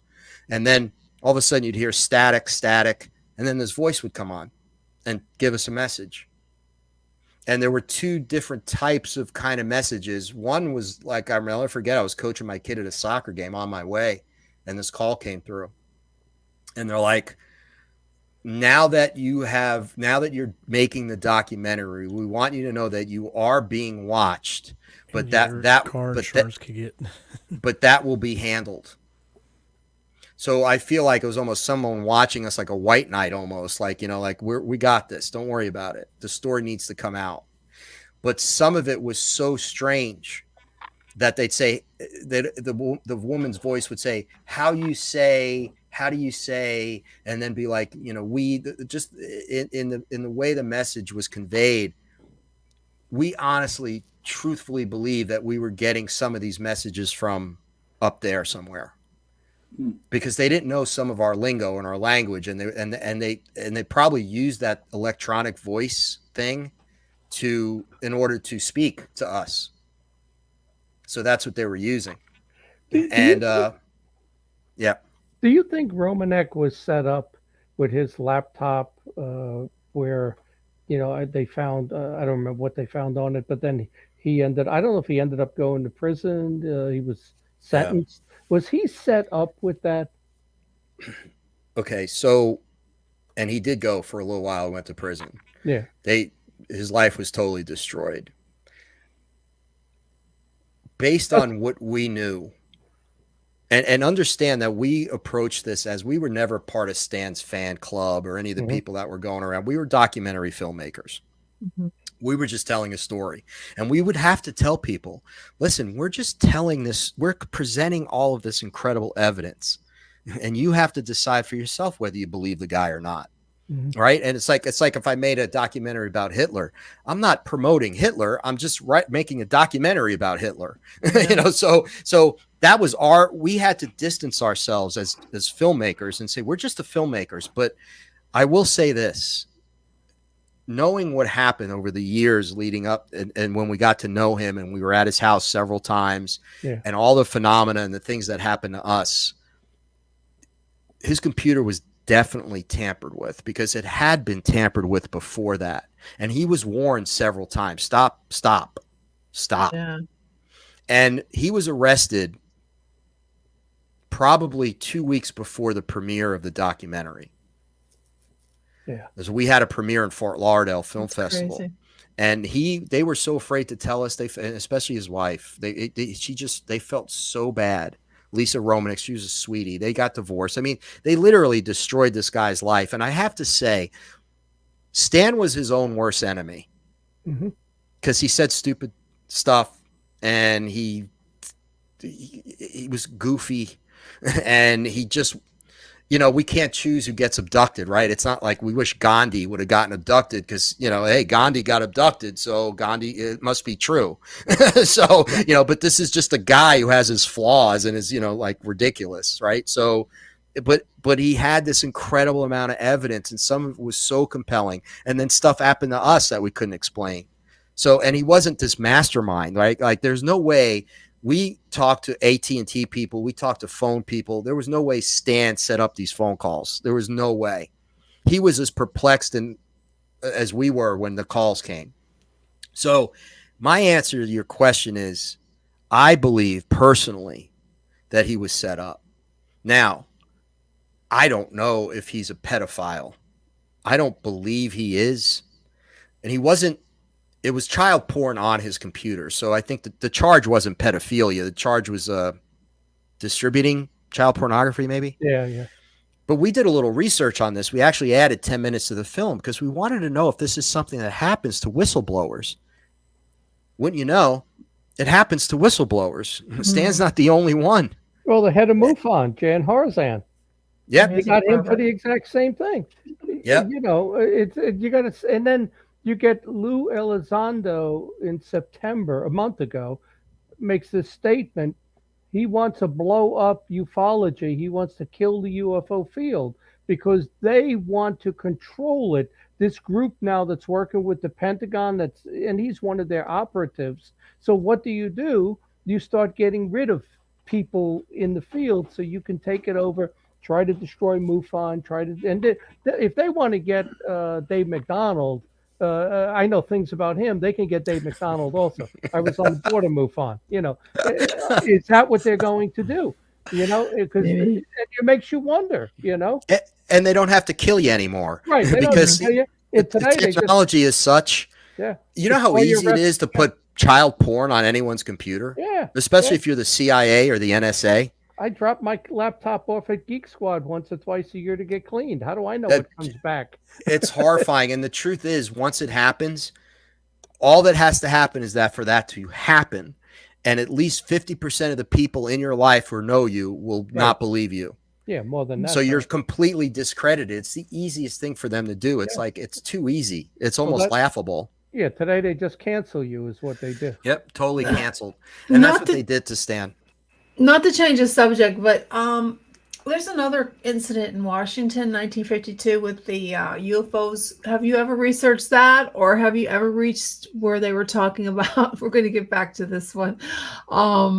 There was Dwight Eisenhower was visited by an alien. Did you ever hear that? Valiant Thor. Yeah, you know what?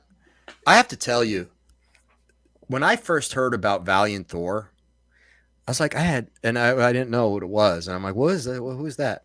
And people started telling me in the field, like, well, the whole thing. And, these people that came, they were in Washington, D.C., and they met the president, and they hung out at the White House. And it was like two really good looking guys and a really beautiful girl. Right. Yeah, with Nixon. When I saw the photos, and I'm like, okay, they are very good looking. like ridiculously attractive, right, for human beings, right? But I'm like, I started to look into it, and I went down a rabbit hole because it is fascinating to think. But the problem for me was Venus. Me too. Same thing I said. Is that what you said? I mean, it's just like, why couldn't they say? Well, they said they lived underground. Now that could possibly, and people think there's people that live on the moon underground too. Yeah, so. Well, hey, Mars, and one day we might live underground. So I mean, it's definitely possible. But that's where I lost. I just was like, ugh. And I know they've done some things on it. So that was not something we were going to really go into, because that wasn't people were already doing stuff on that. And again, sometimes there's only so much, right? How much is there on Valiant Thor? There's not that much. I read the book. Did you read the book? You should read it if you haven't, because it's really fascinating. Stranger at the Pentagon is the book. Yeah, Stranger at the Pentagon. And one of the a friend of ours, this girl we know, she was actually in like a trailer for, I don't even know if it was the book or some kind of doc, like I think that she played one of the aliens. She's a real pretty girl. But she had like brunette, dark eyes, big eyes, right? Big eyes. They did a spoof on it on American Horror Story last year. I'm sure. But then, listen, but yet here were these people. The photos are there. I mean, they're at the White House. They're sitting on the lawn. But then is it taken out of context? What's the true story of who they were? Were they there? And we're not hearing about who they really were. It could have been as simple as they were friends of whoever. But it is a little strange, especially during the time period, right? Yeah. That it was like, well, there was a lot going on back then. Yeah, there was a lot going on. Yeah. Have you ever heard of the story about the even more interesting, because of the way there's one picture of this woman, and she was at a party with two guys. And I'm almost positive this is different than Valiant Thor. And they were at a conference, and there's a picture of this woman, and she does not look, she's like beautiful, but not human. Mm-hmm. If that makes any sense. You have the name of the person that they. She never gave. There was one. It's really strange that you say this, because the first UFO conference I ever went to in 1999 in Northern Virginia after joining MUFON. I meet a woman there that matches your description, blonde, uh, al- like albino features, gray bloodshot eyes. I see her come in at 11, so I make sure at lunch I get behind her and I sit and eat with her. She never comes back to the conference. I was there 3 days. I saw her for 1 hour, and I said, "That's a hybrid. If there's ever a hybrid that comes Yeah. to a UFO conference, it was that woman." And John, good for you for following your instincts, because you can't discard that. Yeah. Like people say, oh, it's just a coincidence. There are a lot of weird looking people. First of all, there aren't that many weird looking people like that, and why are they at the conference, and why are they acting weird, and why do they suddenly disappear? It's like there's a bunch of things that went on there, right? That it's like, well, it was a little odd. And I'll tell you something even stranger. That was 99. In 2013, I go to Roswell for the first time. It's a week before the event. Like I went the first week of July or the end of June. And, I go to the museum, I do all of that. I'm in a Chinese restaurant and I'm looking, there's a woman sitting there, different woman than the other woman, same albino kind of looks, the weird vampire eyes, straight. I see her the next morning hitchhiking out of Roswell, no bags, no purse, no bag, no nothing. It's on the edge of town. I'm heading to Santa Fe. There she is. And I didn't pick her up. I said, you know what? That's a hybrid. Yeah. I actually wrote a book about it, The Alternative History of Mankind. In the book, I pick her up and she tells me how they interacted with us and changed our history, our genetics, and I'm arguing creation with her. I actually wrote a book about it, but it's the same thing. It's the same thing. It is. It is. And you have to be aware of your surroundings, I think, for all of us. And we kind of are, because the kind of people we are, we're always like, okay, what's going on here? We're observant. But I think, there was a photo at one of Stan's conference. Stan spoke at a conference, and there were these little girls that showed up. And someone took a picture of one of the little girls who was at the conference, and they were wearing like one-piece jumpsuits. They were there, and then they weren't there. And one of them went up to the conference coordinator and said, "Thank you for what you're doing. It's important." That's it. Wow. And the photo of the girl is ridiculous. It's a side view, and her eye, I can't even describe it, but people just don't think it's like they I don't know, like they're sitting right there. Maybe they kind of lull them into a sense of, maybe there's a little bit of hypnosis going on where most of the people are like not sedated, but like they're telepathically don't notice me. Like just there might be some of that going on. Can I tell you guys a really quick story that's unbelievable? Yeah. And it ties in directly to what John just said. We're making the Stan Romanek documentary. We're in the middle of it. Okay. We're getting these weird phone calls. All right. All this is happening to us. I go on vacation with my family, and I go to New Mexico because I love I just love New Mexico. And I know it's UFO central, but I happen to love it there. So we have a good trip. My wife flies for Delta. So we fly from Albuquerque to Atlanta, and then Atlanta to Orlando. Excuse me. We get to Atlanta, and we have to get our connecting flight, but we have about an hour and a half. My son, who I told you is a very open-minded kid, he was there when some of these phone calls happened. He's like, "Dad, is that the ETs?" Like, he's just a cool kid. Like, he was like, "Oh my God, Dad, is that the ETs?" So loves every minute of it. And so we're there. He's about 11 years old. We're walking through the Delta terminal to go to Outback to grab a quick bite to eat, and then get to our next gate to catch our flight, the connecting flight. We're walking. I look to my right, and there's a girl standing there that I swear to God, when I tell you her eyes were like this, like they were shaped like that. Huh. She had a very small nose, very small mouth, reddish brown hair. I double take, triple take. I look at a guy who's sitting about 2 feet from her at the gate. He looks at me. I look at him, and he's like, like, I'm shocked, right? 2 seconds later, as we walk past, my son's like, Dad, did you see that girl? And I'm like, oh my God. And I'm like, Nathaniel, yeah, I did. Dude, what the hell? Right. And so we go to lunch. We sit down. I'm like, oh my God, I got to go back. I'm going in. Like, it was like, I'm going in, guys. Like, you know, it's like, order me a burger and fries. I got to go in. I get my phone ready. I'm like, I got to go back. I can't not go back. They're like, okay, we'll order. My son's all excited. I'm like, all right, I'll be right back. So I go. I have my phone. I'm ready with my phone to take a picture. That's my goal.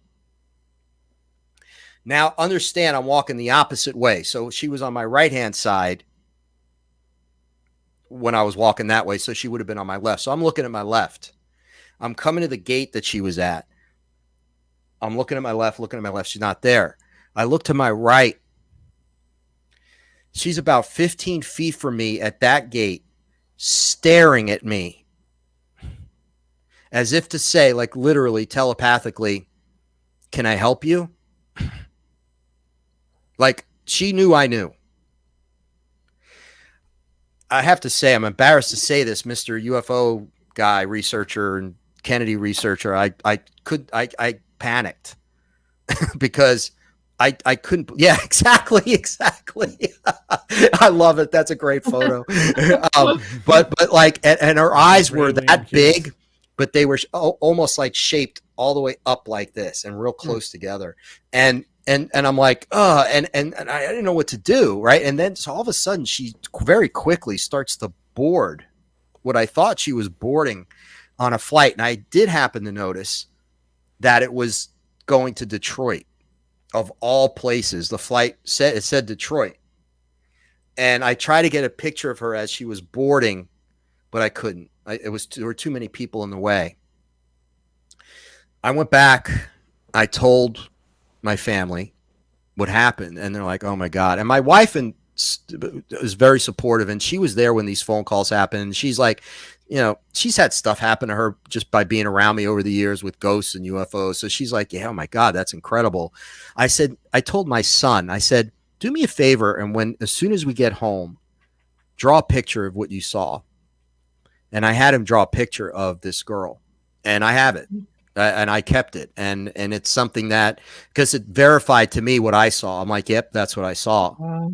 So you didn't book a flight to Detroit and roam around? I didn't book a flight to Detroit looking for her? Yeah, no, I know. Like, what was she going to what's she doing here? Like, you know, like, she's a Lions fan. That's and they won. And you know, who knows if at the Ford plant. Yeah. Exactly. You know, but like, again, look, who knows? These people can phase. I feel like hybrids can phase in and out of dimensionally. Well, you know what's interesting, we've talked about this, is that if you talk to people involved with the abductions, you're not getting the fetus abduction thing that was so prevalent with kids and all of that. And David Jacobs says they have completed their program. So are these hybrids walking among us now? Have they got into corporations and politics and other areas? You know, I don't know. And are they so integrated, and have these hybridization programs evolved so much that we cannot tell the difference at all? They're actually they're called hybrids, human hybrids. Hybrids. Yeah. Okay. And I totally believe that. I feel like we've all at some point within the last year been online at Publix, or, you know, like, we've just not known we were in the presence. Like, you know, I feel like, John, with the stories we just told, there was something a little off about them. Yep. You know, but if they have perfected this, I feel like in the 70s, when you hear hybrid stories, like that book, Rachel's Eyes, which was an incredible book, but she did not look human at all. She couldn't even eat human food. So it was an experiment. She was like one of the first hybridization program products, if you will. Mm-hmm. And she did the goal of that whole experiment was would she fit in with a college student? And the answer was no. Right. So because her skin was gray and clammy. I mean, it just it wasn't human enough. And she had to wear big eyeglasses. There was just no way that she was going to fit in. But that was the 70s. So keep going forward. And now all of a sudden it's like, yeah, scary to think. Yep. But that's my ultimate goal. I want to meet a hybrid and know I'm meeting a hybrid. I could have picked up 2 hybrids and I didn't. You could have hitchhiked them to wherever they wanted to go. Yeah. I mean, my God, Roswell, God knows. Yeah, they could have shared all the secrets with you. Yeah. Well, I wrote a book to that extent, but I didn't actually do it. I have a feeling that something inside me told me, do not pick her up. Well, I'm telling you, there's no purse, there's no bag. She's hitchhiking. She's strange looking. Something in your core and my soul said, don't pick her up. What if she really needed help and then you just drove by and left her there? Well, I'm sure the next truck driver would have picked her up because she wasn't bad looking. The next truck driver who's been missing since that day. Right. Yeah. Large Marge sent him. Well, I want to thank you so much for being on the show tonight. It was very enjoyable, very thank interesting. Thank you, Jack, for being on. Thank you, Jack. Yeah, thank all of you. I really appreciate it. And I love to talk about all this stuff. So thank you for letting me talk about my book a little bit too. I really appreciate that. Definitely. And if you are interested on Amazon? Yeah, right now it's available for pre-sale, and on the 15th of November it'll be available. It'll actually be available. But just go to Amazon and go to Killing Kennedy, Jack Roth. And I have to say this now because there was another book called Killing Kennedy written a while ago by Bill O'Reilly. It is not that book. Yeah. Okay. It's not. This is a different book. So look up my name, Jack Roth, ROTH, Killing Kennedy. It'll come up. And then, I can highly recommend it as an interesting read. Authors are allowed to use the same title that somebody else used. I thought that was the whole point of copywriting. No, you can't copyright a title. I asked my publisher, I'm like, are you sure you're good with this? Because it's a catchy title, but also the subhead on the book is different. Yeah. So that's why mine's like exposing the plot, the cover up, and the consequences. Yeah. So it is, obviously different, but I did question them on that. Yeah, because I wrote the first book in America on COVID called The Wuhan Conspiracy. And 3 months later, I see The Wuhan Conspiracy written by somebody else. Yeah, and there's no way to, and sometimes there's only so many ways you can title a book. But, I mean, it is what it is. But I'm going to have to say that now on every show I go on. Yeah. It's not Bill O'Reilly's book, you know. It's not that. So are you going to write one about Jesus now, killing Jesus? Because he wrote one about that. If you do, then you're copying him. Exactly. No, and I wouldn't want to do that. But no, actually, I've thought about writing. I'm reading a really interesting book about the Shroud. Okay. So it's so fascinating, that whole thing of what happened right after. Are you reading about the Freemasons who say it was Jacques de Molay or Yeah, Knights Templar. Yeah, okay. And there's something to it. I mean, in the French Languedoc region and the Cathars, if you read about that history, because it really shows who Jesus really was. Like, it really was. He preached that we're all God. We can all do this. He said that. It said that in the Bible. And but the church wanted to twist it so that none of you are God, and the only way to get to God is through us. Yeah. See, it's all about power. It's all about power. It's the same thing. Yep. Okay. Well, thank you again for being on the show, and we're welcome back on the next one. Thank you so much, guys. You guys are great. Thank you. Okay. You're welcome. Have a great night. See you. That was fun. Yeah, it was interesting. Very interesting. I wish in his book he had got into some of the more conspiracies, though. I did want to hear, was it the UFO stuff? Was it, the mafia? Was it, the silver certificates? But he stuck to a different, storyline. Yeah, that's interesting. It always goes back to the powerful people. The only thing I disagreed with him when he kept on saying all that stuff about Trump. Trump loved America.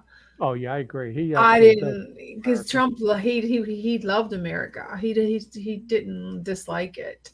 That's the Yeah, only thing I disagreed with. yeah, and you could see that whole way of thinking in the way they're trying to destroy him. Absolute election interference. They will not allow him to run again. Yeah. But DeSantis is going to be a good substitute. But they are going after Trump like they have never gone after another presidential candidate. And it's And I all think if he would have stayed, and I think if he was reelected, I'm sure he would have been. Someone would have tried to assassinate him. well, they would keep. Yeah, that would have been that is the ultimate way of ending him. Would be Yeah. the The assassination. other way Because is to put him away in prison or take away his right well, just to just run. convict him of something with January 6th so he can never run again. Yeah. And I said that 4 years, 2 years ago, 3 years ago, they will never allow this guy to run again because he's counterculture to all of this power that we just discussed. Do you guys know of any Halloween investigations for this young lady to go attend? The one down in Uniontown. It's the only one I know. What's it called? The Uniontown Ghost Walk. What's Hey, going on Shawn, with that? I had a guy on Facebook from Russia contact me today, and he wanted to know who was the best ghost paranormal investigator in the U.S. So I gave him your name, That's good. and he's got a really long Russian name, started with an M. I don't know who this guy was, but I gave him your name. What's going on with the ghost walk? Anything? No, not yet. All I know is that terrorist group's going to go down there and do Friday. I don't know about Saturday though, because I have to be over at the Carnegie Library and work with Drake. Right. Okay, so Halloween is, when is it? Do you guys want to do a Halloween show next week? Yeah, that's good. I might be a little late because I'm at there's the debate between Fetterman and Oz, and there's a Oh, big debate party that night. But I think that starts at 5:30 to about 8:30. So I'll be on. I is might that be going to ahead. be on television? The They can debate have will that? be televised, but I'm assuming the debate's at 7. I don't know, 6. I'm not sure. Sure. I'm not sure. But Tuesday we're going to do our special on Halloween. So bring your notes, your stories. Okay. What, next week? Yeah. Okay. That's the because next Tuesday, the Tuesday after is All Saints. I might not be able to attend on well, no, that's Tuesday.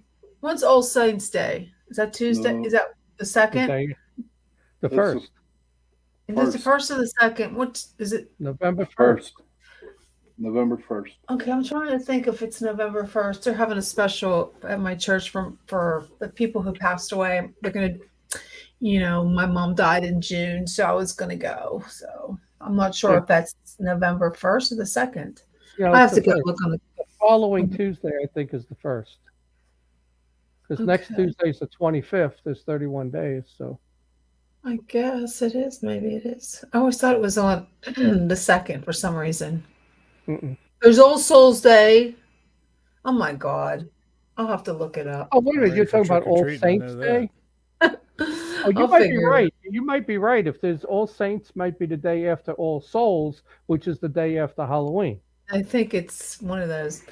Okay, well, thank you all for joining us tonight. We love you all, and thanks for sharing. If you have a chance to share the live, that would be great.